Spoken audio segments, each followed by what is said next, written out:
Stoa is a digital campfire where we cohere in dialogue about what matters most at the knife's edge of what's happening now.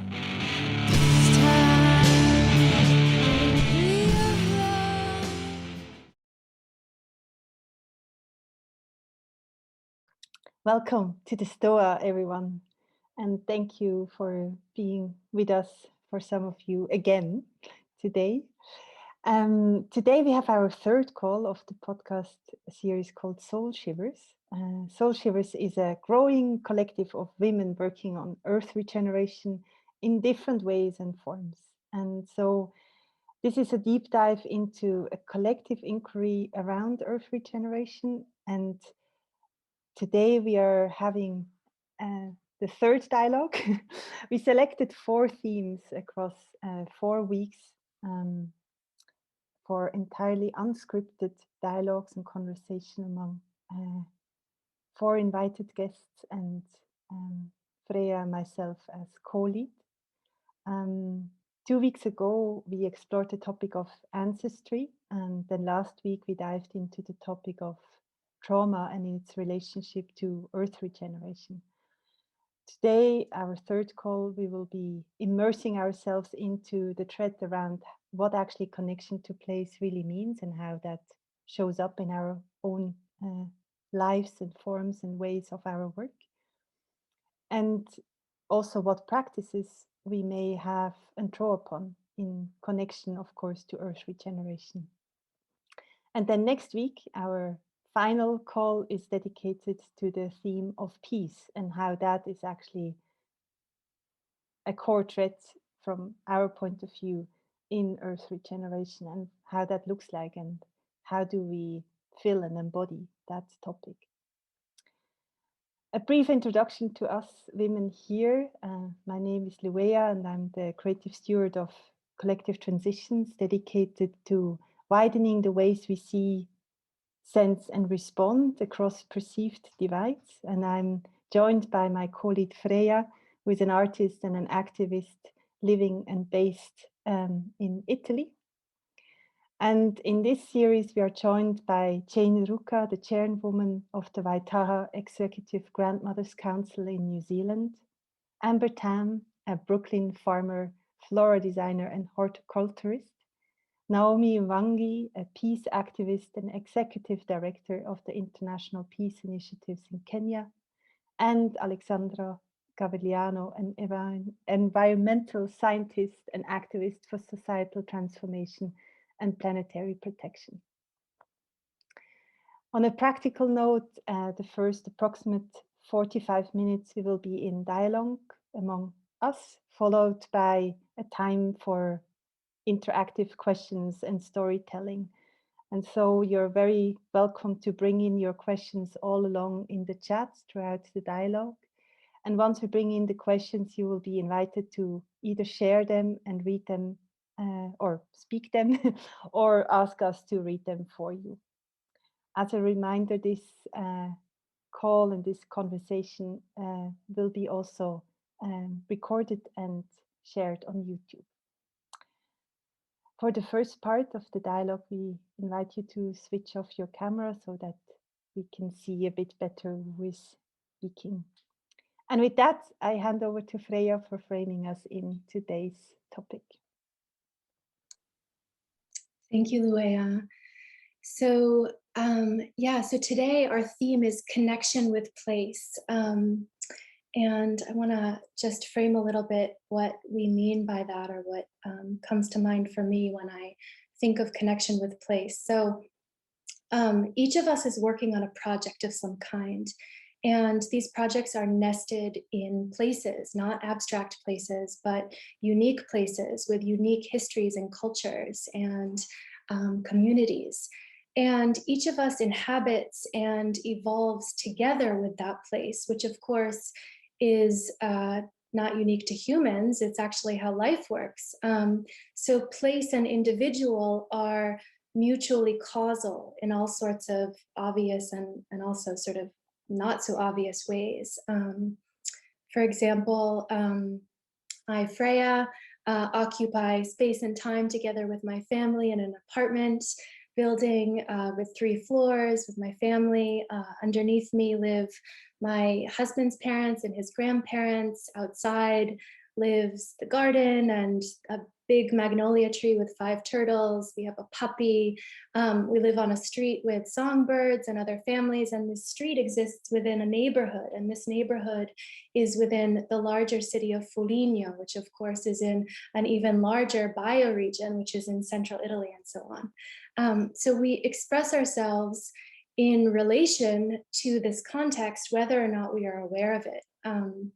And this is sort of what I want to talk about today, is working consciously with place, being of place rather than just being on top of place.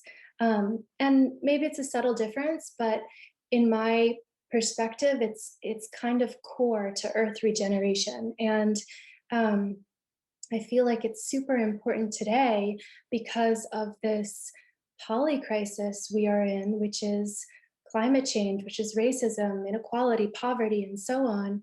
And many of us are designing solutions to address this polycrisis, but our solutions oftentimes tend to come from a mindset that we recognize is very much a part of the problem that we need to expire. And I do think there is growing understanding that we need to move away from one-size-fits-all solution kits, even if in fact the scale of the problem we're up against is so significant.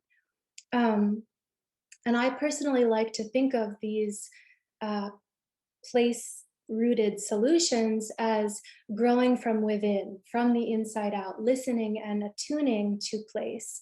And this is a shift in perception from an idea that we are performing a function or service on behalf of someone or onto some place, to an understanding that we are instead serving or enabling something of which we ourselves are a part of and have a role to play within. So in preparation for our talk today, Luea found this beautiful quote. We don't know who to attribute it to. So if someone knows, please put it into the chat. But I think it draws beautifully on where we've been in our last 2 conversations, deep dives into ancestry, into trauma, and pulls us beautifully into this theme of connection with place. So let's see what it stirs up, and then I'll sort of open up the floor to all of you. My health isn't my own. It's grown between my body, my family, my community, culture, and biosphere. My pain is also not my own. It's grown between us as well, reaching into the past. The necessary shifts in living patterns are grown between us, just as a meadow is soil, is life. So what does that stir up with you guys?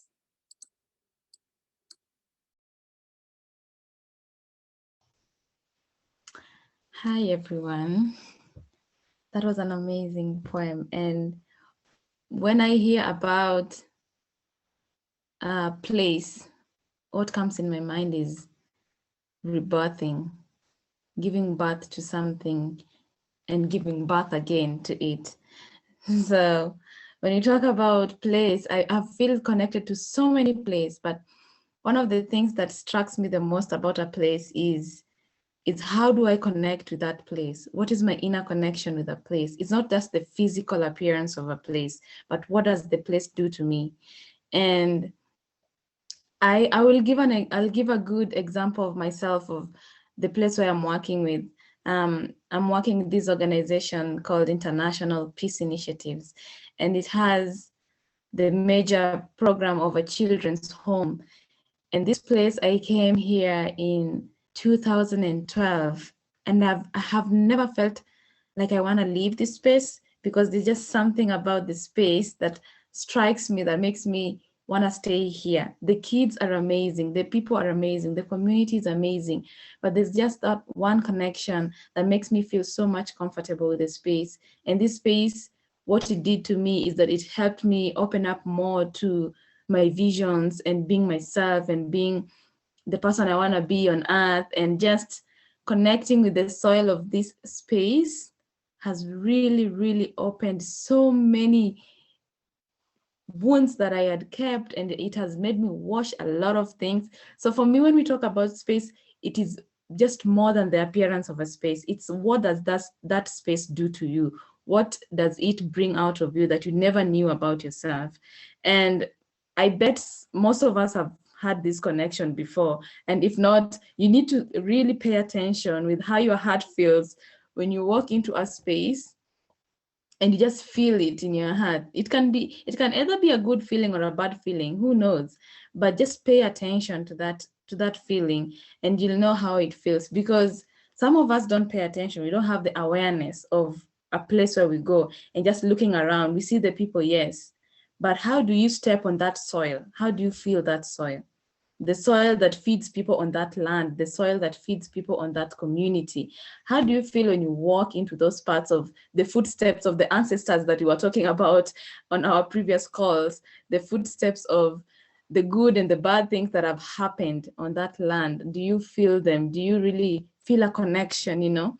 So for me, I'm so excited today to talk about this theme of place, because there's just so much beauty of spaces that we can all gather. Even right now, this is a space, a place that we have all gathered together as a container to bring ourselves together and discover what are these things that we are always confused about that we don't know, and what are the gems that can we get from one another, what can blow our minds in these spaces. So it doesn't matter that you have to be on a physical space. You can also be on a virtual space and feel the connection of what it means to be free and be vulnerable and be, you know, all these sorts of things.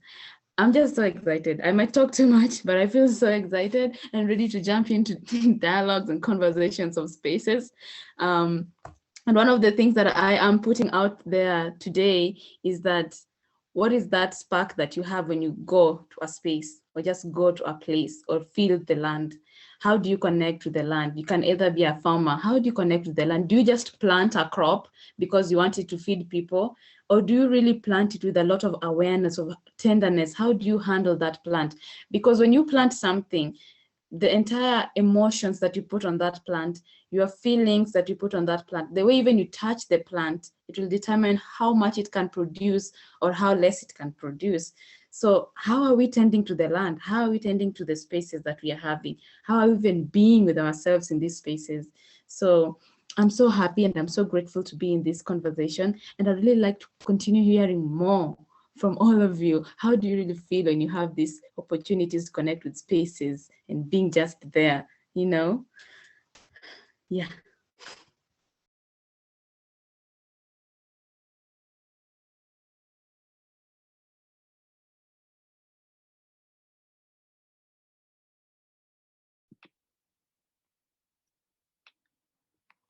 I've unmuted myself.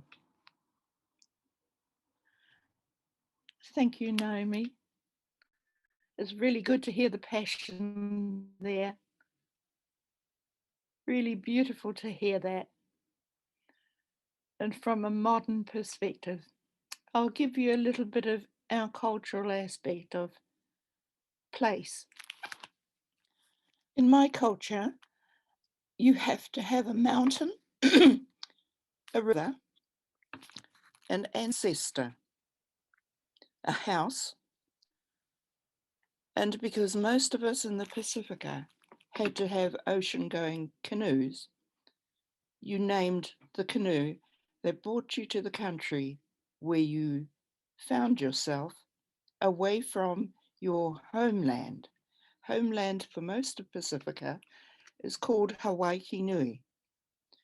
Nobody can pinpoint Hawaii Nui, but we've spread out to all the islands in the Pacifica and some of the countries that abut to the Pacifica. In order to locate yourself, if you're visiting with other people, you need to have a route that, a word system that includes those things I've mentioned. You start with the waka that put you say for instance, in my case, in Aotearoa, New Zealand, and then you give them who took that canoe and was brave enough and learned enough on the oceans of the Pacifica to get you from point A to point B. And then you give the name of the house that he built in order to accommodate. This is the original settling chief to New Zealand of my lineage. Once you've got a house to sit in, you then look around you for the food sources, for the rivers, and you must have a river that is close locality to the mountain that you're naming. And once all those are in place, you then have residents in that place. And that becomes the point of contact for generations of your descendants. And it doesn't matter if I live in California. When I get up to introduce myself to other Māori folk, I give that pepeha. Lineage is called a pepeha, and most Māori have a pepeha, so that if you meet another Māori somewhere around the world and you hold a group meeting with people unconnected to Māoridom, you recognize in the other person where that person is putting his connections to his ancestral being. And it's a real simple solution. If you entertain people in your house, then you have a welcoming system and they give their answering system, so that within a short space of time, you know exactly where they come from, because your ancestors have been all around your country and have found names for mountains. They've found names for rivers, and everybody holds the same names for those anchorage places. So within a short space of time, you know exactly where that person comes from and where you come from. So you're immediately kin, because you can talk about the similarities of where you come from. And it's really quite a beautiful thing to meet somebody in Switzerland and you recognize the face structure as being Māori, the color of the skin as being Māori, and you formalize a little how do you do in Māori, tēnā koe, and they reply. And immediately you're not a stranger anywhere. So that's the ancestral connection to space. You have all the methods of survival because you've got a river. In that river, undisturbed by anyone, because your tupuna or ancestor was the first person there. And so you have lineage connections to that river that's going to supply you with whatever food is in that river. So to begin with, there are rules around safety of care for you not polluting, and in fact, you must ask if you can access that river for food purposes. And it's up to all the living beings around there, and particularly in the river, if one of them wants to commit to your survival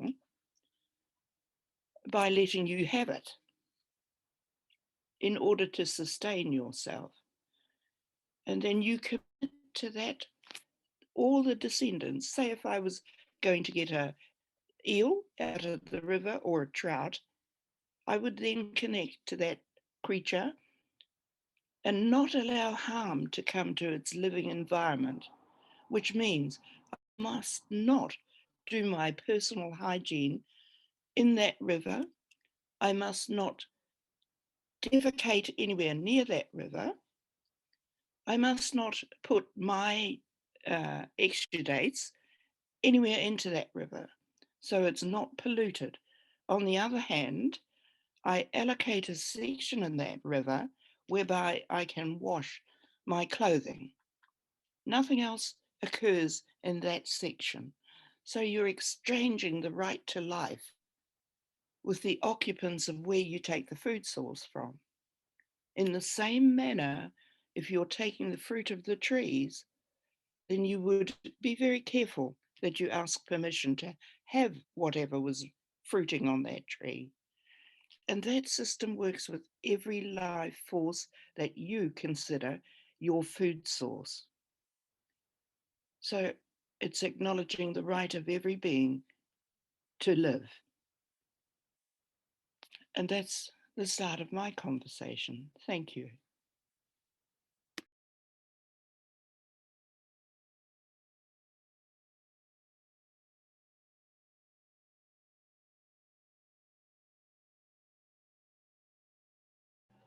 I feel like there is so much going on in my head, but I think the most, I guess, logical way to talk about connection to place is my upbringing and then like reform. So I feel, I will always say this, I feel super privileged to come from New York City lineage, at that, like Black people in New York City, because there's so much that lives inside of me just because of what my ancestors went through in this city. And obviously one of my biggest identities is hip hop. Like my parents and my grandparents being around for the the birth of a new sound of our people, like that lives so deeply inside of me. And it's something that I wish everyone could feel. I wish people could understand what it feels like to walk around Brooklyn, understanding how music ties so deeply into this part of the city. So I grew up understanding culture through community, through music. It's like being 1 degree away from some of the greatest rappers of all time is, it's all about community, but that music bringing us together. You know, so I often tell people that like my life growing up was like a Spike Lee film. Like Spike Lee is not depicting this like fictional reality. Like Crooklyn was my life. Like the corner store, the block party, the people, the intersections of different races interacting with each other in poverty spaces, like that was my whole life. But what I enjoyed most was the joy being activated. Like to hear a new single come out and somebody's like playing it on their boombox, or to hear, I don't know, like it was just so much music, and that's what really gelled us together, is this music. But in my lineage, what I always saw was nutrition, and like food was, it's like I remember being so happy at a block party but so hungry, and everyone's hungry and we don't have enough food and the Chinese restaurant isn't open. Like I remember those big loopholes of food. And really it was Hawaii that reformed me. Like that, spending so much time in Hawaii completely, like any type of cement that I have taken from this city and put on myself, Hawaii washed that off of me.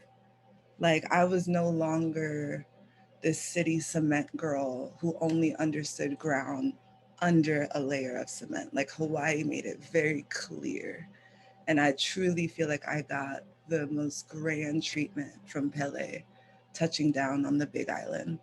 But it was very clear what connection to everything meant, what Jane was just speaking to, which was something I knew about, but I couldn't activate in this city that I knew. So Hawaii really just washed me clean and taught me what it meant to intentionally plant, or taught me the definition of fruits of labor. I was thinking about this morning how there's trees that I've planted in Hawaii that are now fruiting. And it's this infinite connection that I feel towards that land, because I just planted so much prayer and intention into grounds over there that I have never been able to do where I'm from. So I think for me, connection to place, one, when you go away from the place that you're from, it shows you what your connection to the place that you're from, how that's formed. So like I was able to be in Hawaii and understand that my connection to New York City is through music. but my connection to Hawaii is through plants. So I think each space kind of has something different to offer in an artistic form or in a creative form. But I personally just feel super blessed to go through such a beautiful blossoming of culture and music and be present for it, but also to really be able to be washed clean through the water and through the soils of Hawaii to get to a point of understanding how my previous reality was void of some things, but I'm learning, I'm accepting what's new.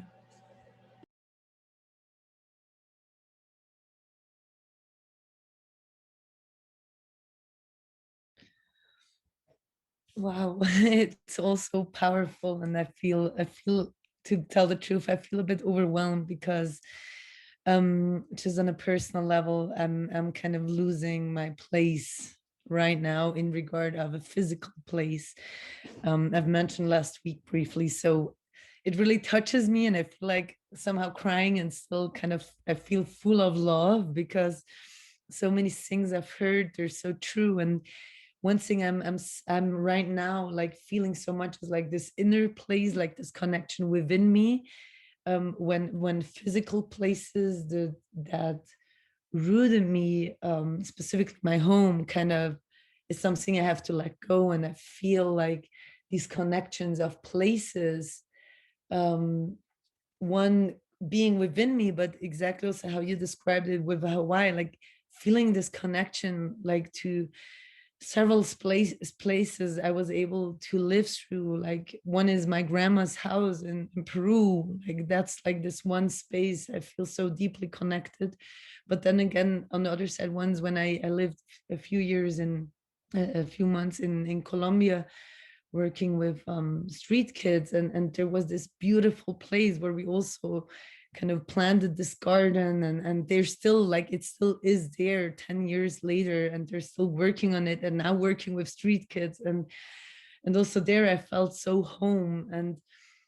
And I just find it so interesting, like this different layers, how they flow into each other, and how yeah, it has a lot to do with feeling, with emotions that we go through, with experiences. But what I also feel is like where we are kind of rebirthing was mentioned before, like where we are actually finding new parts of us. That's how I felt it, at least. Like I felt that during my life, like going through my two lineages, my two ancestry lineages, like finding always pieces. And just yesterday I talked to my sister, and she told me, like, for her it's so weird, she was born and raised in New York, and I was one born in Switzerland living in Peru. So I'm the only one in my family that actually lived this version of life, being in between. And she said, since you were little, like you always said, like, and I mentioned that in our very first call, kind of being from the planet, I'm just one human from our home planet. And we just really talked about, like, what does it mean place. And she feels much more linked, for example, to New York. Like that's her home, that's where she was born and raised, and with what she identifies. And I tried to describe her, like how for me these are these pieces, and it's that diversity that in moments where I'm going through tough times, I'm like, now it's easy to kind of forget it. But I also learned kind of, wow, I'm now on my path, and I've learned so long that I also feel it's not kind of taking my breath away, but it's actually enriching me. Like I felt it, like I have these pieces I can go back to, and I can recharge, and I can, I just knowing that it's there, and knowing those brothers and sisters that walk with me on this planet. And actually I also was thinking of all of you these days, like that makes me grateful, kind of knowing that I can, touch back with the places that I feel deeply connected. And as Naomi said, like also having these new spaces where we can connect so easily, because we are still in some ways from the same species. We all have our heartbeat that kind of keeps us going, and our breathing that kind of is just this gift that we have. And so yeah, once again, I'm coming with my different layers that I love so much to discover.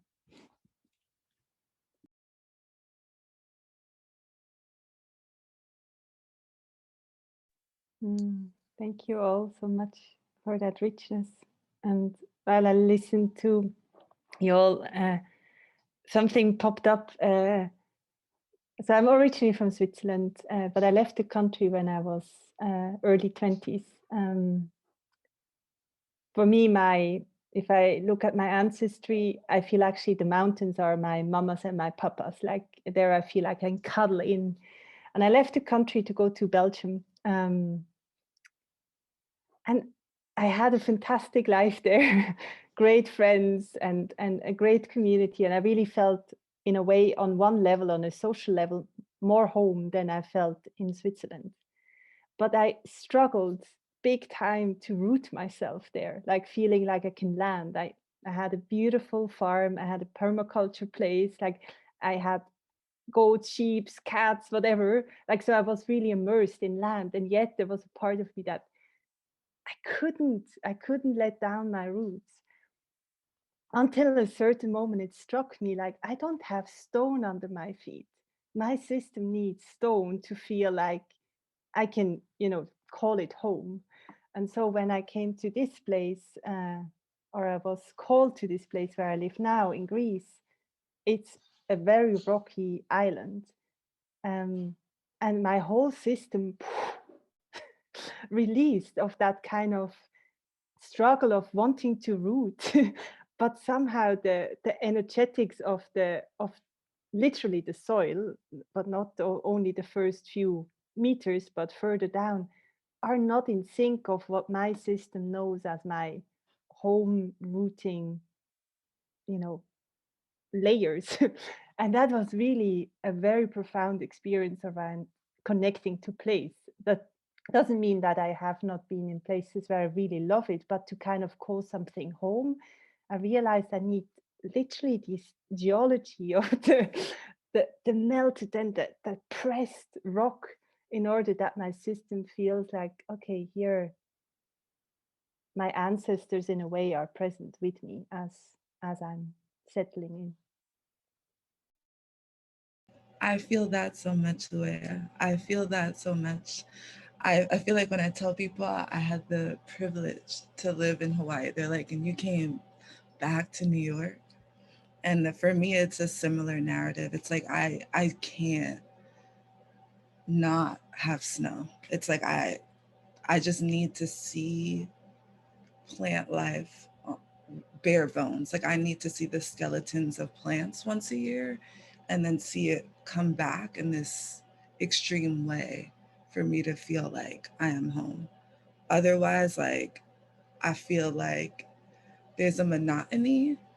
Like when I was in Hawaii or when I'm in California, it just feels like everything just keeps growing and nothing stops. And that's not my rhythm. Like once I had my first November and I wasn't wearing a coat, like I like internally I was freaking out. I felt inflamed on the inside, like my body was woozy or something. So I totally get the narrative of there are certain things that you don't know you need until you're away from them. And so I didn't know I loved winter until I didn't have access to what I deemed as winter personally. So I think redefining what certain things mean to you. Because if I say that and I'm on the Big Island, they're like, well, we do have winter here. And I'm like, well, rain constantly doesn't constitute as winter for me. Like that's not winter for me. But I understand how this is winter for y'all. But I have to go. So I feel that so deeply.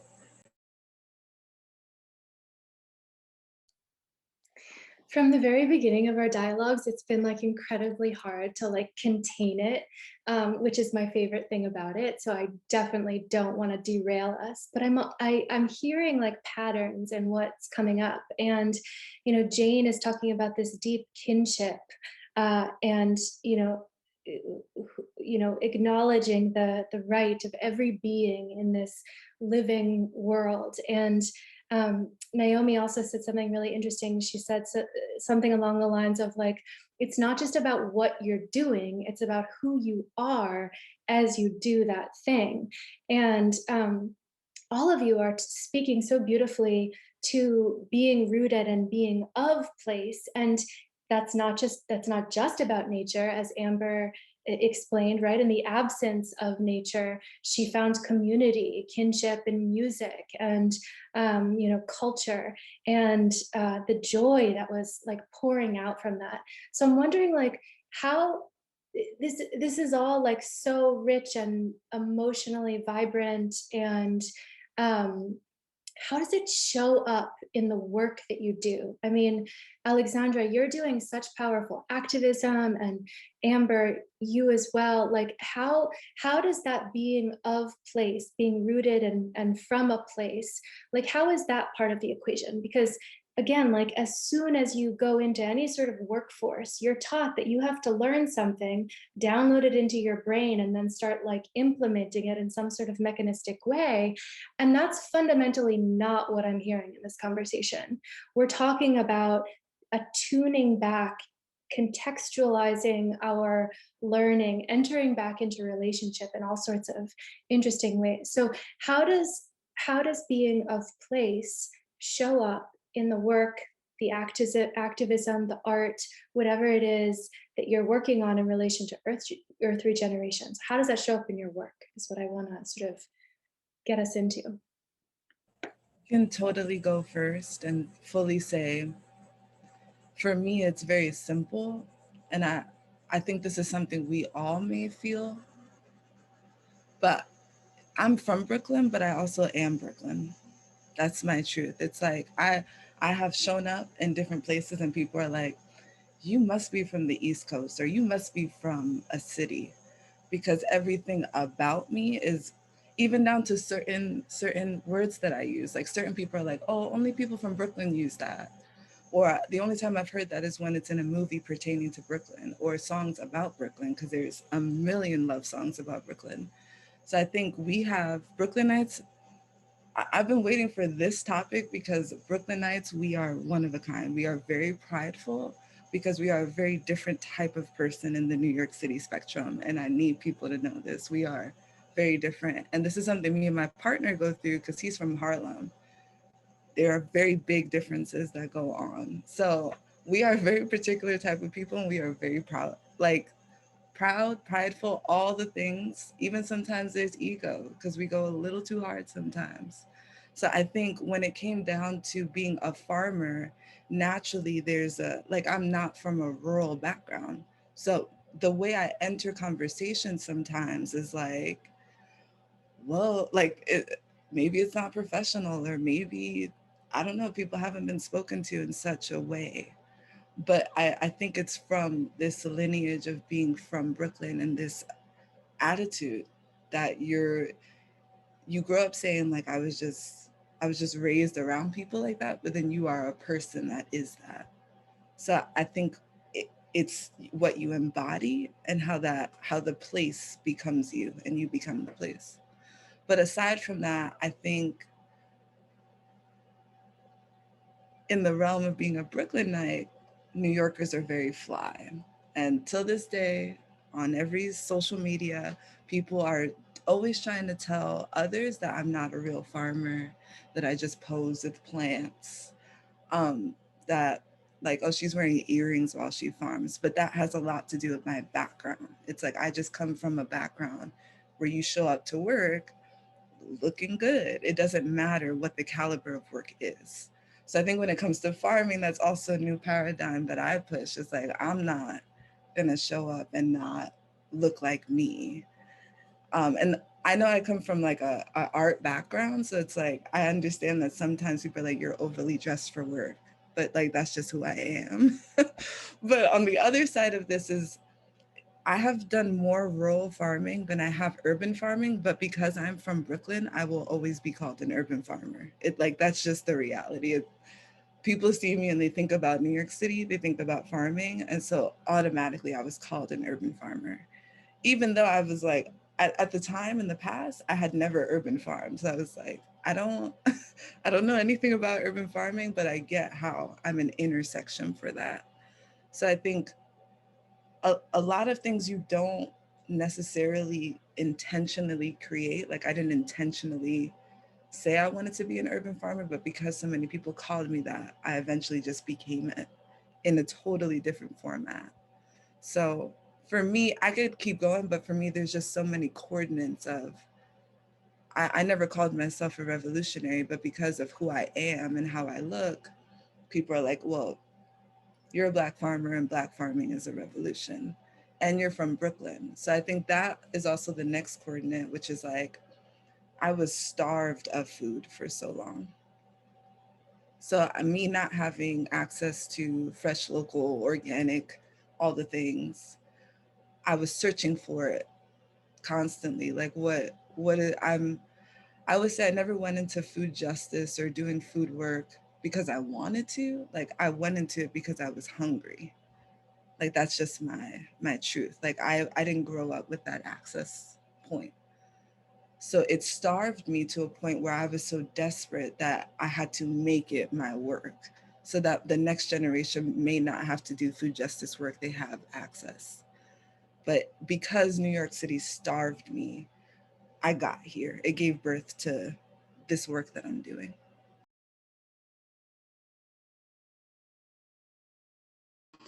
I just feel so much love for you, Amber, when you talk about how you love New York and how you've gone to Hawaii, and these two places just taught you different things, and you love both of these two places because they have nourished you in different ways. And when you talk about that, I also just linked it with the question that Freya, you did ask us. And what I do with the space that I have and my work that I'm doing right now is when people come here, I have no expectations of them, because the space that we have here is for people to come in and have trainings. They come here and do permaculture. They come here and do gender reconciliation workshops. And even guests who come here to see the kids or just be with us, I have no expectations of these people of what I want them to do when they come here, or what I want them to feel when they come here. It is their own being that will be shown through the land that they stay in, or the land that they be in. So for me, is people come in these spaces so that they can find who they are and just realize how much potential they have in themselves through the land. They can work with the soil and realize how good they are in planting something, and connecting with Amber being an urban permaculture farmer, or whatever title that that contains, is how you take care of that urban farming. People can't understand, but it's just the way that you have seen the two different contexts of being in a nature space and being in a city space. And how can you bring nature in a city space? It's just how you work with nature and how you want to bring that nature to a space that nature doesn't exist.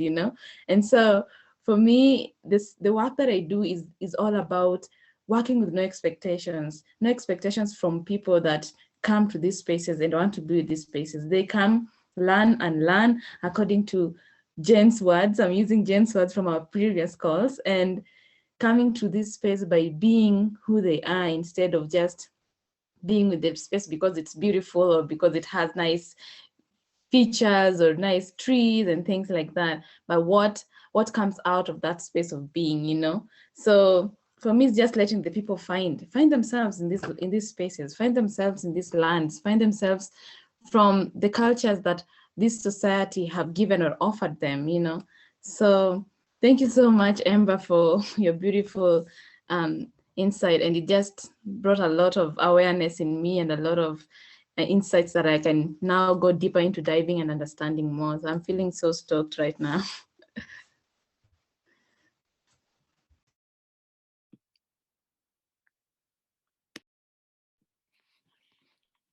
It's really exciting for me to hear you all be so passionate about where you are. It's exciting that your generation is gifting back to your children what we've all had, and we innately have that need to be able to provide for ourselves. It's wonderful because this week I'm listening to people being really fired up about their existence. And in my case, relating to place, a lot of my time is spent defending Aotearoa's spaces. They belong to me because in our stories, the North Island of New Zealand was dragged up by one of our ancestors, and the South Island was converted into stone by God, our God, because it's full of our ancestors. It is actually a waka, a canoe, ocean-going canoe that was full of our ancestors. And in the beginning of time, there was a huge flood. And our stories state that our God felt sorry for them because that God knew they would not survive the flood. So he converted those ancestors of mine and their canoes into land and mountains, so that the whole of the South Island is canoe to Māori people and full of our ancestors, the original people here. And in that context, there is a huge need for water all around the world today. And so New Zealand allows bottling of this water and exporting it to other nations. And in that allowing, the mountain areas have become very targeted for, and they advertise the water that they intend to bottle as being glacial water. And part of my need is to defend my ancestors. Those are my ancestors that they're piping into, diverting it down to the coastline and storing it in a big tank. And then they pipe a further 12 kilometers of pipe out into the deep ocean so that the boats that come to take the water, they don't even have to come on board New Zealand soil. They connect the pipes up to their tanks and they take away our ancestral existence. So in the putting up opposition to this, I drew up a Google map of our mountain range, looking at it from up high and down onto my tupuna, my ancestors.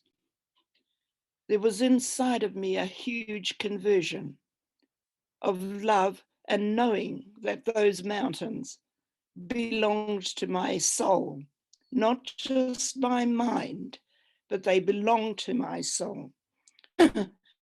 And therefore, every cell in my body is going for the fight for the right of those mountains and my ancestors to stay as they are. And that's really a lot higher than fighting for the rivers and to stop the pollution. But without ancestors, you don't have a country. And those maunga or mountains of New Zealand's South Island belong to every Māori because they are people turned to stone in our stories. And where, through Google Maps help, I was able to look at my ancestry without having to walk all over them and know that they were mine. In my whole being, every cell of me recognized those mountains were people. And perhaps it's a human concept to relate to inanimate things as people. But my cellular structure told me I belong to them and they belong to me. And so my battle, you asked me how our work fits in with our space. That's how mine fits in. Totally across the country, it need not be mountains. It need be anything that's harmed.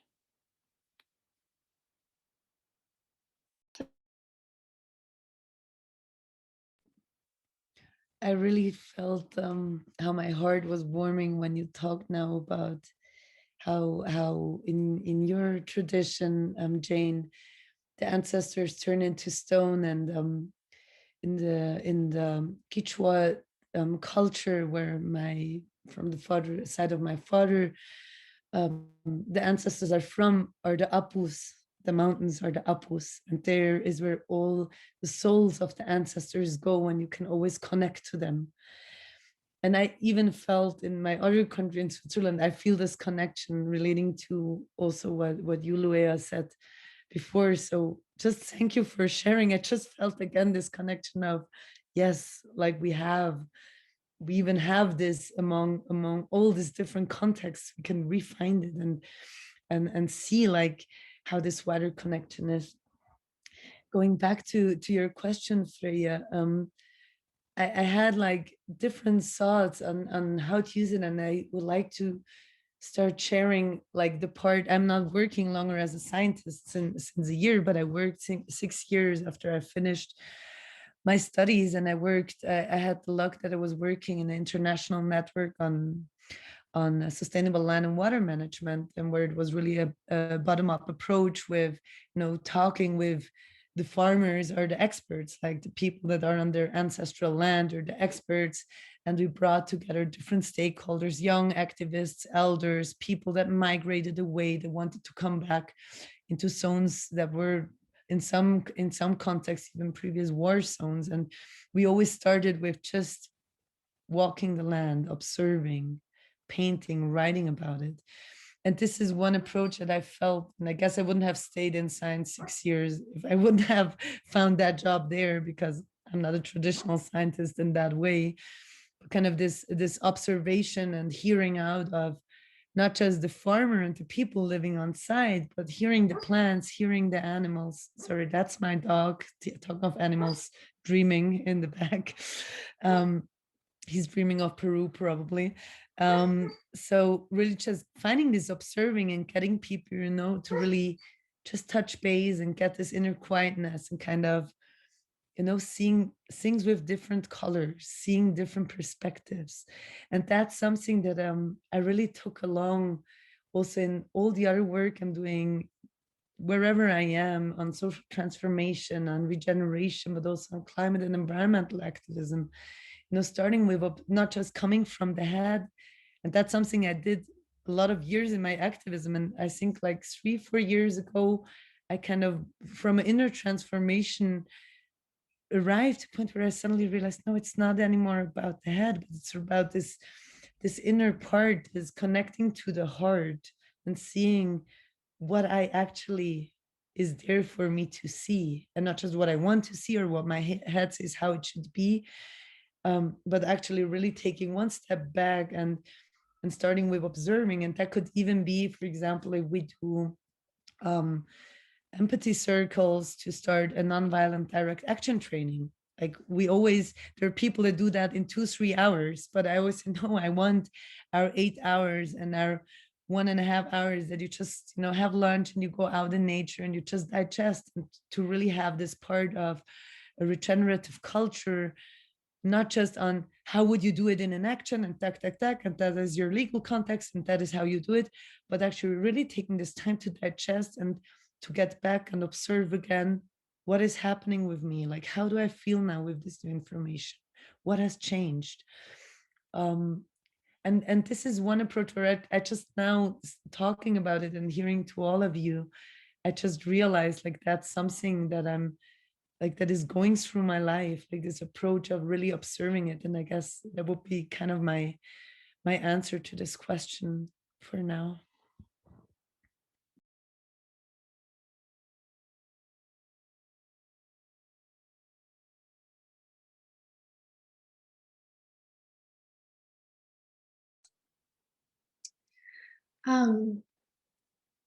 Something you said, Alexandra, a few minutes back also struck me, and you said, I am losing my sense of place. And that really resonated with me. Again, I guess I sort of have a bone to pick with the workforce, but like getting into, this professional environment where I was siloed off from my context and boxed into performing and coming up with solutions and protocols that were then like going off someplace and being implemented at some level, right? Like I couldn't even, it completely disconnected me from place. And when then you're put into sort of like a working on world solutions in that context, and then you start to go through the, you know, the unlearning of the history that has to take place in so many cases, certainly with me, where you realize how, you know, extractive, how the global south has been totally extracted by the global north, and all of a sudden you're part of the NGO industrial complex, and you may be on the right side, but you're still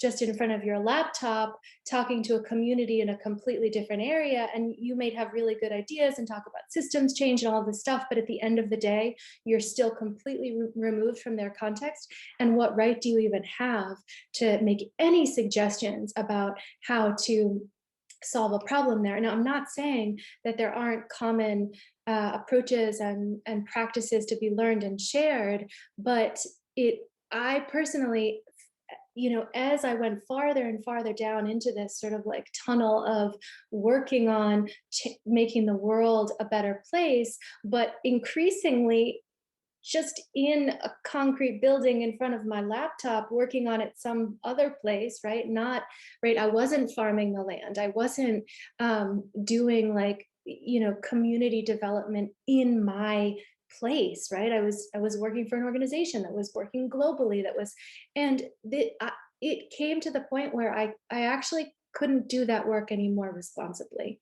because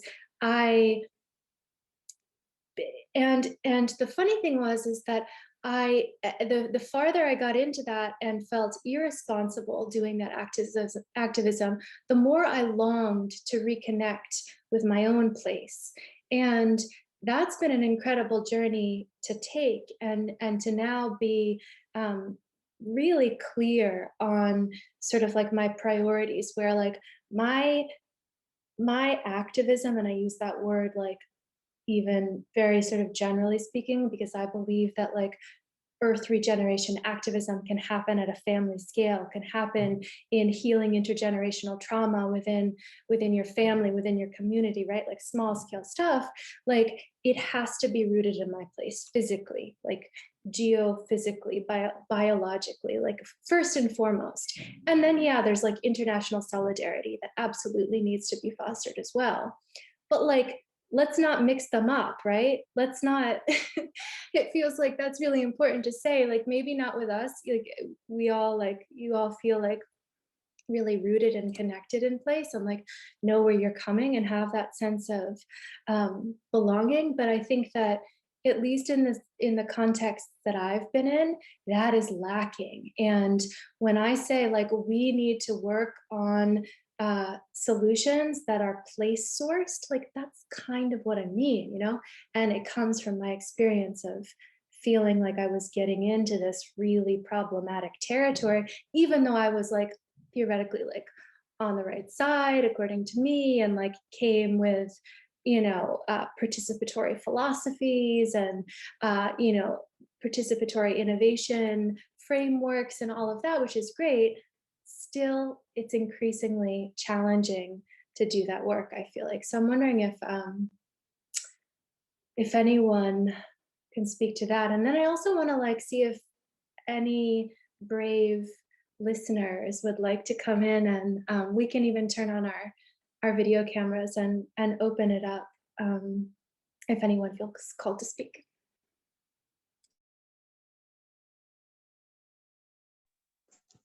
Well, I just want to answer back to Freya real quick and say, just on, that was the most articulate way I've heard that explained.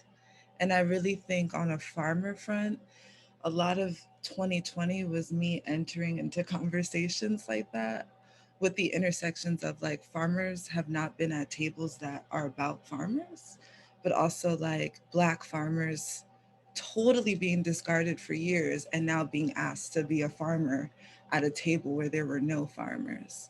So that was the best way I've heard that articulated. And I think naturally all of us on this front are with you on that. Like we need to have less of telling people in other spaces what to do and really focusing on what's happening in our own.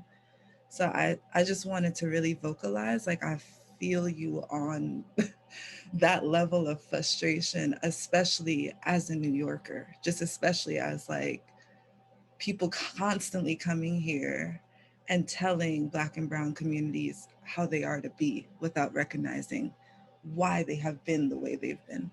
So I just wanted to honor you for those words. And I would also like to add something, and then Ola, I am happy to give it to you, but Freya, and please, kind of, if you ever feel to keep on discussing around this topic, because I'm pushing like to creating more awareness around this since quite a while, and I just feel like it really has to do with that, and especially for in NGOs, but also in kind of, you know, there's all these activities and all in different contexts, and the experience with farmers. I work with farmers, and that's exactly also in Switzerland the main problem. Like politicians and economy talks and decides for farming. So it's really also about you know, raising the awareness. And I guess even if we are on board, it's also our, for me personally, it's also my duty to, you know, make people and create this awareness about it, and you know, involve them actively. And I think especially, you know, if we talk about decolonizing, and I've been just learning and you know, thinking a lot about this in the last 2 3 years also, and also linked to my roots, you know, where I see, okay, when am I as a white person perceived, and automatically they might ask me first, but then I'll say, you know what, no, I'm not the one person to ask, but I know who you could connect, and I can give you the connection to it. And at other situations it is, okay, now I'm representing maybe, you know, the immigrants, so then I again have another role. So I just think it has so much to do, to go into a eco-centered space, not a, and no, and not an egoistic space, and to actually also be understanding when people kind of are not aware of their ignorance, but also helping, and not just saying, but they're not doing it, you know, they're not doing the work. Because that's something I just am sharing a lot of people is, yeah, we talk about system change, but let's see the fact we're all part of the system in some ways. So we all have to kind of do the work to create this other spaces to actually be able to transform. And I think these are ways that we really can engage, empower, and also definitely also connect and share experiences to just, you know, also have this open discussion, and make this a mainstream discussion, and not something that just people that are kind of aware or have experienced it know about this. But that is something that's quite big. And I have one friend, she's also with African descendancy from Nigeria originally, but was raised and born in Switzerland. And she said she just got Black when the Black Lives Matter movement emerged. That's when she got Black, because she, before, she was never aware about it, because it was just normal. Not that she was not aware of her skin color. I'm referring to kind of, she was not aware that she was a marginalized group, because it was kind of normal, and she accepted it as normal. And we have been so much reflecting, and we've also other people, you know, with women's strike in Switzerland, 400,000 people, which is a lot for Switzerland, on the streets. But also nobody talked about migrant women that have total different context than Swiss women. So it's really kind of, and I love just networking and building bridges. Luea knows that. So it's really kind of, let's us, you know, raise our voices for us who might already have seen things that might still be in blind spots for others. And now I hope Ola is still here. Yeah. Hi everyone. Nice chat today. I think I've had like a different type of context coming from outside and watching all of this conversation, especially with the fact with my tribe, Yoruba to be precise, and how the people that have deeply rooted traditions are being segregated. And this, of course, is because we've embodied and adopted a lot of Western culture, such that there is this large gap between people wanting to people wanting to earn more and at the same time forgetting their roots. And I am so worried that that part of us is going to die out soon if like we don't care about all of the masquerades and all the chanting that could make us present.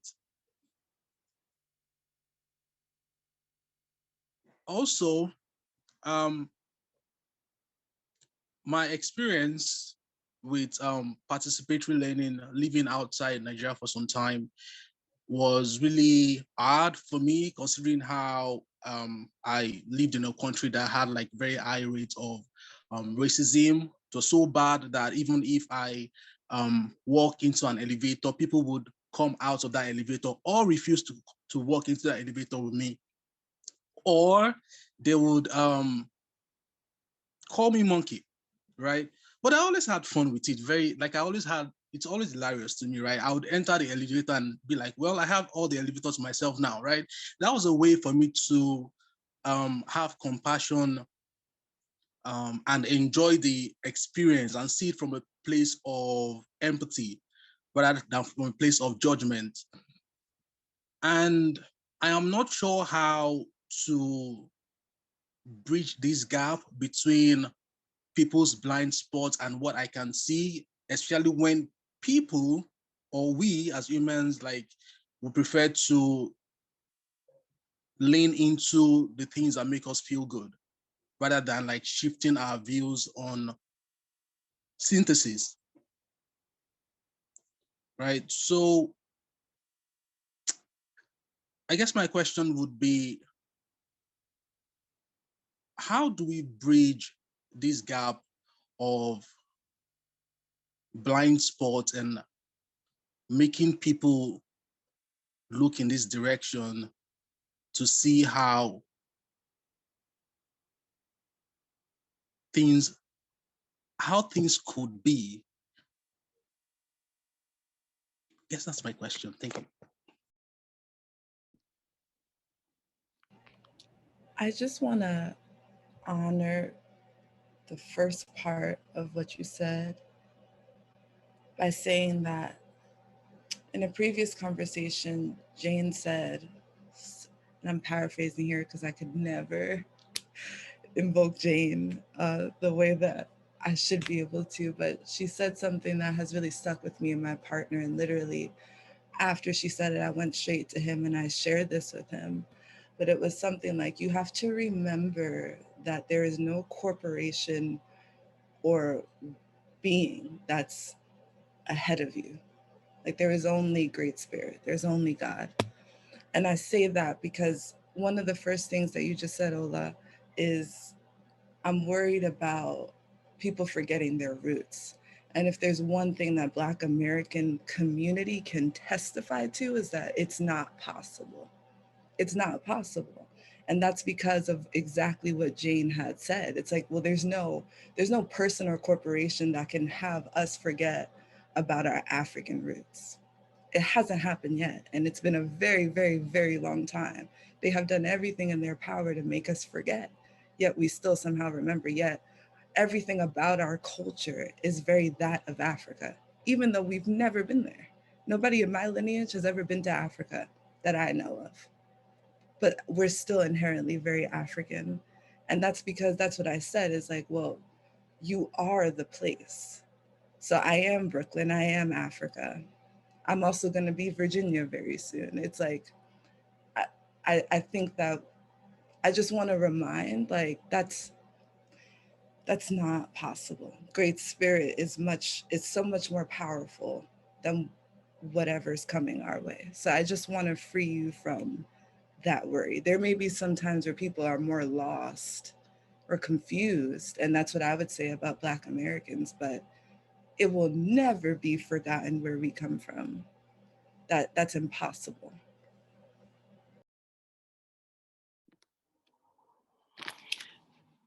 Thank you, Amber.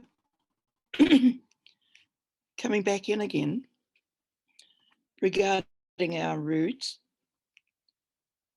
Do you know, recently I was invited to attend and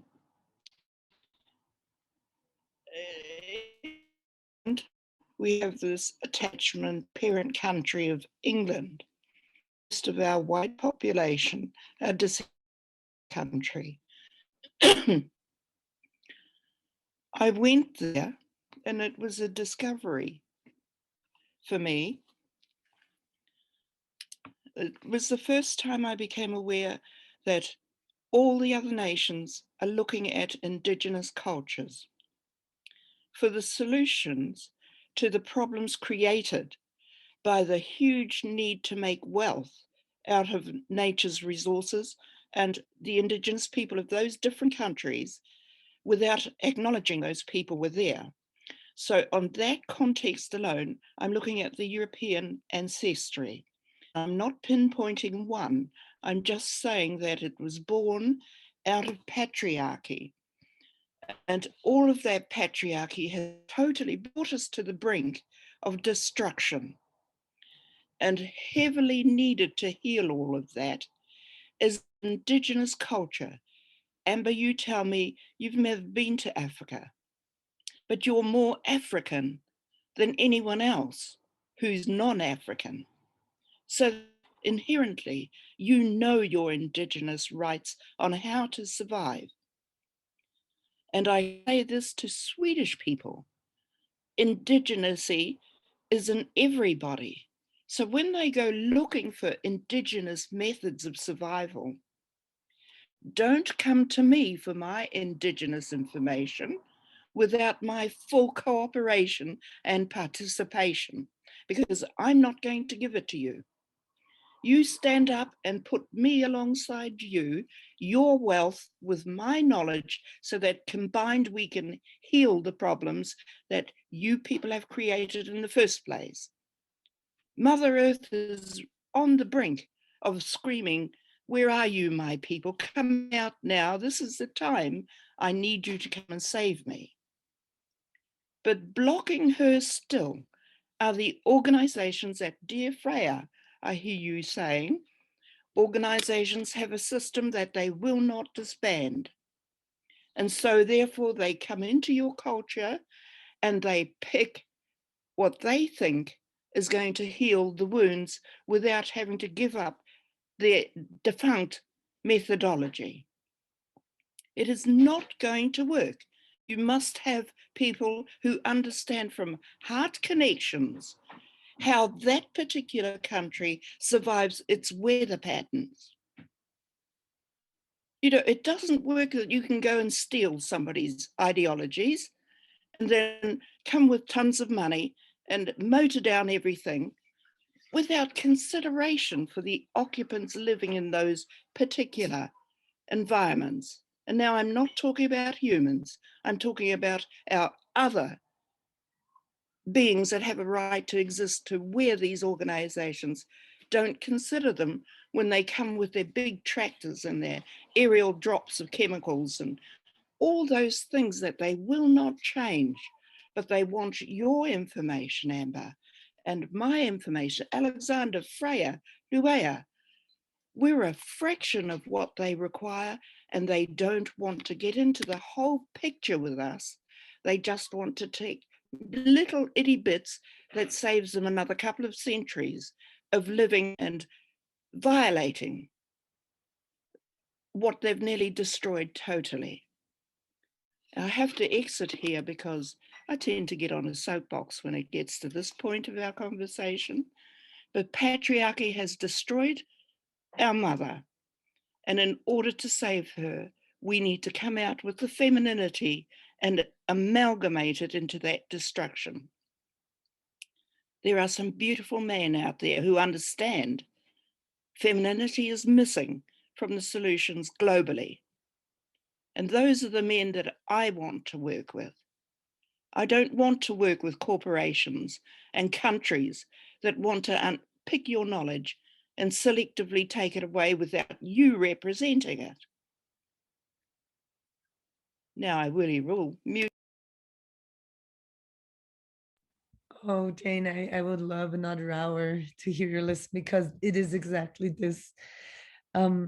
What I also feel like what just this observing and letting people and agreeing that all the people and all the beings that are there they have the knowledge and should be part of. Like I feel that so strongly. Thank you. I wanted to share another feedback for you, Ola. What I just observed, and I just saw your question in the chat.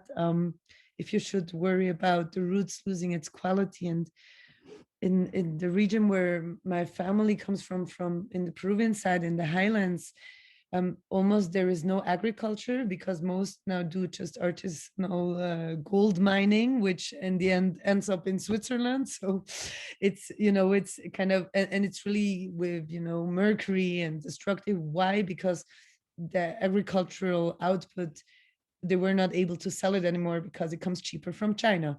So when we had the huge migration coming from Venezuela, we had more than 1 million people coming to Peru. And the interesting thing was that a lot of them went to the land. They said, like, we need food, we need to produce. And my mother told me how to produce because we have a long time, living with a very intense food scarcity.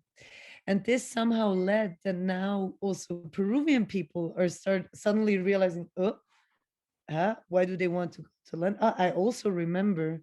And now suddenly within, a few years, it kind of transformed into something that now also the indigenous languages, and we have way more than just Quechua and Aymara, which are the most known, are getting recognized as official languages, and people are being more learning again about their roots. But I also observe something which is not that the quality is lowering, but it's developing actually.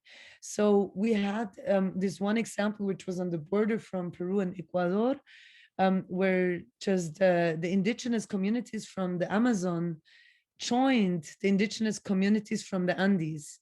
And maybe for people that have no, idea about the very different roots, they might think, oh yeah, well, they must have a similar fight. And yes, they joined because they needed to put pressure against the corporations and the governments.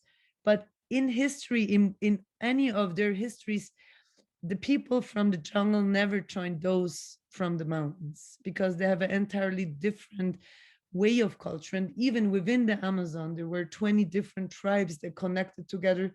Some of them that have over generations have fought each other. So in this dialogue, and they invited me to just keep the space and kind of just be there and moderate and kind of create a space of just holding, because I met them because of my family members, so that's why I'm just sharing it here in this context. I was deeply touched by this truth they spoke about. One of the most difficult thing is that the challenge of winning, that for some tribes winning would be to die in the fight, but for others it was core to stay non-violent and protect the community. And it was so difficult to find a common action code, like behavior code, what do they want to agree on, all of them, on how to go forward. And it was a whole process over several months. So after, like, when we did the review on how was it for everyone, the interesting thing is that all of them said, we developed. We are not anymore how we were, but we are now again proud to be indigenous. A lot of years in South America, people that were indigenous didn't want to be indigenous, which is an entire other story. But now they are again proud, but they're not as they were before, but they build upon it and they learned it. So I just want to give you a long trust in it, trust in the process, and talk about it, because then you will see that the reflection will start, and people will start to recognize. And sometimes it maybe has to, in this way, it derailed because of colonization, because of the way of how this life is, but it's incredible on where it is now. And this just gave me kind of this beautiful experience that not even these communities saw coming. and now it is a reality that they cannot sink away anymore. I just want to back up what Jane and Alexandra just shared with real live things that are happening right now. I am moving on March 1st because the indigenous people of Virginia in the US have welcomed me and my partner as two Black beings for what we are, which is indigenous, which is what Jane just said. So I think how do I say this quickly? Because I know we're running out of time. I think when sometimes as a Black woman, I've had to revoke trying to identify with a word and identify with being. But what that does is it always links me back to indigenous community every time. When I tried to farm Central Park, that literally got me directly in contact with the indigenous people of New York City, which was, I can't even explain that experience. As a native New Yorker, to be connected with the Lenni Lenape people or the Iroquois was, I couldn't even fathom it. But because of the work itself, because of me just being and not thinking about the quality of my roots or something of that narrative, it got me closer to the people who want to do this work with me. I am an occupier of land, and I'm being welcomed just from being in real live time.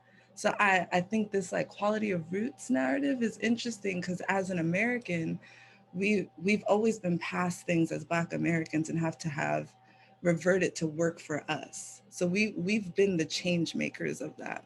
We've taken voodoo and turned it into hoodoo, which is something completely different, but with the same roots. So I think I have the privilege of being a Black American and being a part of that change, how something went from Africa to America and has pivoted a bit. But in that, I've always been welcomed very warmly by Indigenous people of the Americas from this way of being, beyond identifying with a race or an ethnicity, or even a spirituality. Just a quick sentence on that is what is showing up on me is we cannot lose our roots if we stay true to our roots. So holding that and knowing that this is the truth of where I'm coming from and where I am right now and where I want to move forward, and this is my culture, and I'm not going to lose it. I'm going to hold on to it. Staying true to that, our roots can never be forgotten, can never be broken. And I just love the way Ember, I am a Black person living in Africa and I've never experienced racism or any discomfort being in a community of either whites or any type of racial discrimination, and I've traveled in the US, but I've been lucky, I can say, and privileged to be with people who love people as human beings and not see the color of the skin or see where I'm coming from and things like that. And my experience has been totally different, but I am having empathy according to Ola, talking about empathy and feeling myself in your shoes and trying to just wrap that around my mind. If I was living in New York and all this racial segregation was happening to me, what would I do? Will I still stick with my roots, or will I run away from my roots and try to fit in? So I'm also learning a lot, and I'm so grateful for your voice, Ember and Alexandra, and thank you, Freya, for bringing up this, because your words just brought up this amazing deeper connection, and I feel really connected with all of you from just different aspects of places that you guys are coming from, and understanding more of where you came from and where your culture stands and where your mind and heart stands. So thank you so much. And if there's time, next time, I have a very nice song that is all about living our travels in the river and just being with the land, I'll sing it next time because I can see you don't have enough time, but yeah, just hold that for our next call.